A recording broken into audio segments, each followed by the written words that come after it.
Gravel crunched softly under her boots as she landed in a crouch. Her coat had caught on the metal fence and had been torn a bit. Remi frowned at the rip as she stood up, inspecting her trench coat. She sighed. It was only a small tear at the coat's tail, but this was her favorite coat. Granted, that was mostly because it was her only coat. Still, it was a shit start. Shading her eyes from the sun, Remi threw a quick glance around the place and found exactly what she had expected. A whole lot of nothing. The place was abandoned, the hollowed-out shell of what used to be a warehouse.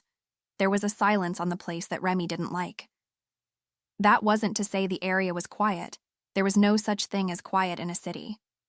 There were cars driving by and even the occasional pedestrian strolling past, giving her strange looks, though she supposed she couldn't really blame them for it. After all, she did look rather odd standing there in her long black trench coat, combat boots, camo pants, and an afro like Pam Grier in foxy brown. The place had been hell to find. She had been to this neighborhood a few times over the last couple of days, and at first it was difficult to get anyone to speak with her, at least until they found out why she was here in the first place. Before she went any further onto the property, Remi dipped a hand into one of her coat pockets and pulled out a Glock 38. After checking the weapon, Remi put it back in her pocket and proceeded to scope out the warehouse's exterior. The warehouse was next to a deep water channel.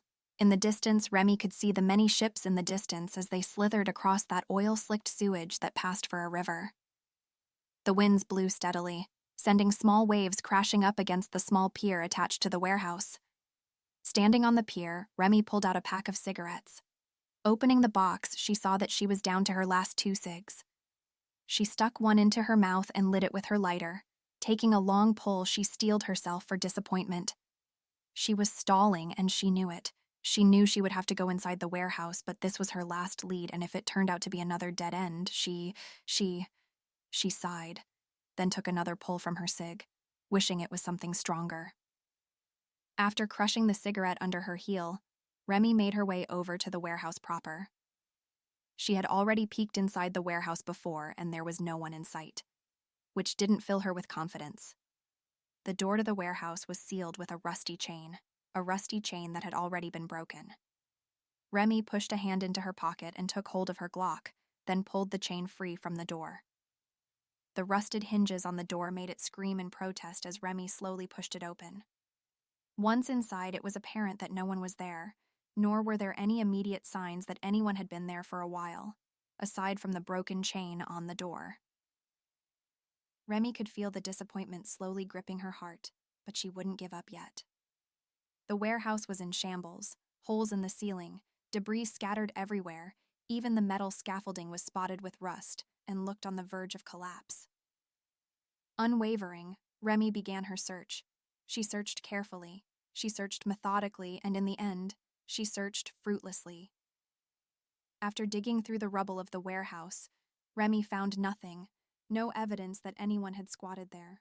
No food, no trash, just another dead end.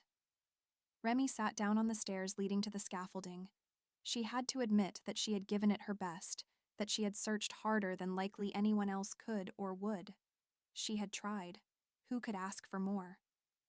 Remi pulls out her phone and opens it to a photo of the subject of her search. Her name is Maya, a girl just barely 9 years old. Maya's mother walked into Remi's office just as she decided that the next case she took would be one that could actually pay her rent.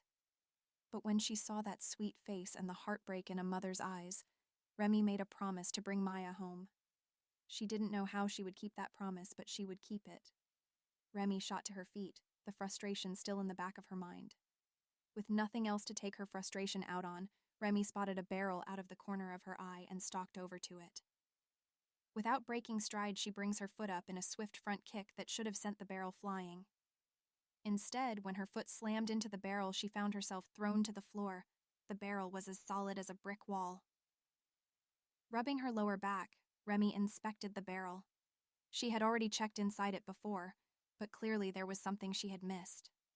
She tried lifting the barrel, only to find that she couldn't. Not because the barrel was too heavy, but because it wasn't a barrel at all.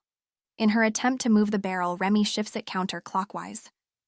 There was a loud mechanical click, and with final push, the barrel was rolled over onto its side, revealing a trapdoor that led to a tunnel.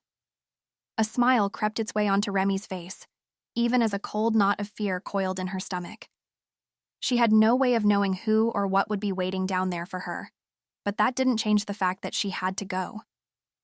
As she gazed down into the dark, she briefly considered calling the police instead. That thought forced a joyless chuckle from her. She knew they likely wouldn't come to this neighborhood, and even if they did, they were more likely to arrest her for trespassing than anything else. No, there was no other real choice in the matter. After descending down into the dark, Remi found herself in an old tunnel, left over from the Prohibition days. The tunnel was a black void spiraling off into infinity, and even the flashlight from her phone was not enough to penetrate it. So she had to creep along slowly down the tomb-like tunnel, flashlight in one hand, gun in the other. The further she went, the more the air became damp and musty. Her only hope was that her phone had enough charge to find her way back out. After some time, Remi's light finally reveals something other than bare brick, a doorway. The doorway was mostly collapsed. A pile of rubble filled most of it, except for a section at the top that looked wide enough for her to crawl through. But to her shame, Remi hesitated for the second time. There was just so much that could go wrong. Her hand trembles as she tightens her grip on the Glock. But before she could start doubting herself and before fear fully rooted her to the spot, Remi climbed the rubble, the stone and crumbling brick crunching and sliding beneath her. To squeeze through the gap in the doorway, she had to crawl on her stomach, but with one dust-choked breath after another, she made it. Just as Remi was pulling herself free of the gap, her coat got caught on something and she was stuck. Panic flared up in her and she threw herself forward. She heard the ripping sound but didn't have the time to process it as she went tumbling ass over tea kettle just as she got free. The fall was more embarrassing than it was painful.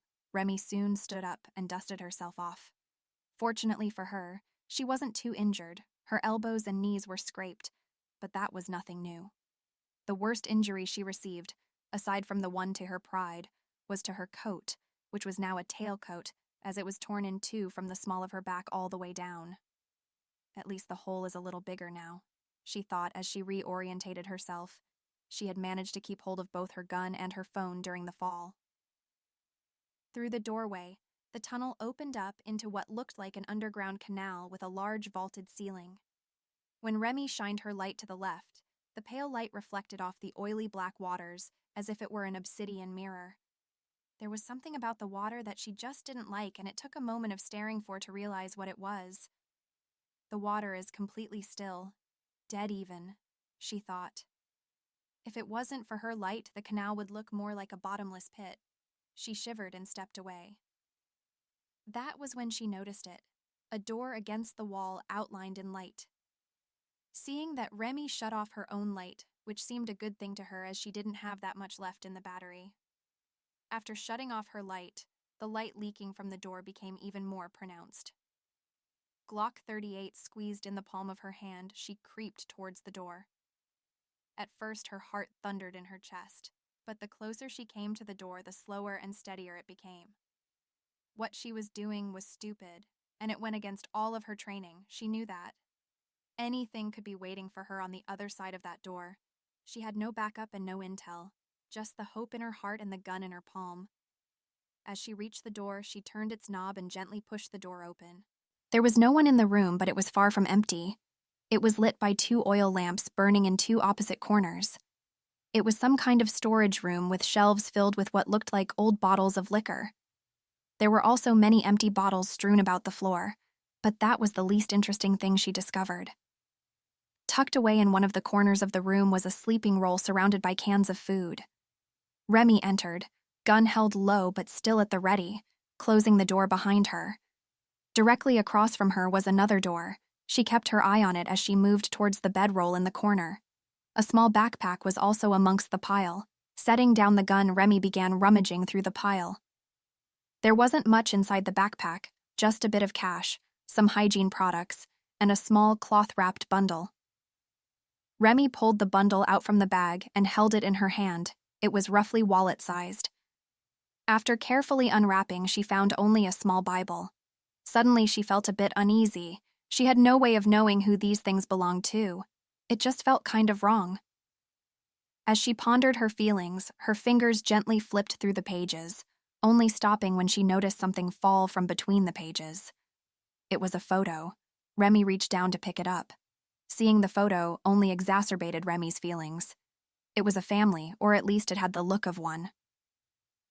There were 3 people in it: an adult male, adult female, and a child, a little girl with the same silver-gray eyes and platinum hair as her father. Remi put the photo back into the book and was about to stand when she heard the other door rattle. Dropping the Bible, she snatched up her gun and stood waiting. The door opened and a man entered. His clothes were filthy, his hair a tangled brown nest, out from which stared 2 eyes like dark storm clouds. He paused as he noticed her. The man only spared Remi a glance before continuing about his business.